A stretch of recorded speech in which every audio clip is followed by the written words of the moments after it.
Ayos ang merienda natin. Doble-doble merienda natin. Ice cream ang pangalawa. Pwede ba yung butas yung ano dyan, sa aircon? Pwede yung butas?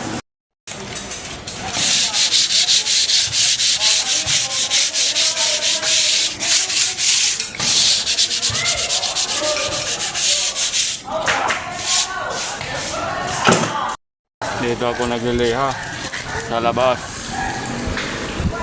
Yun. Paputihan dito mukha.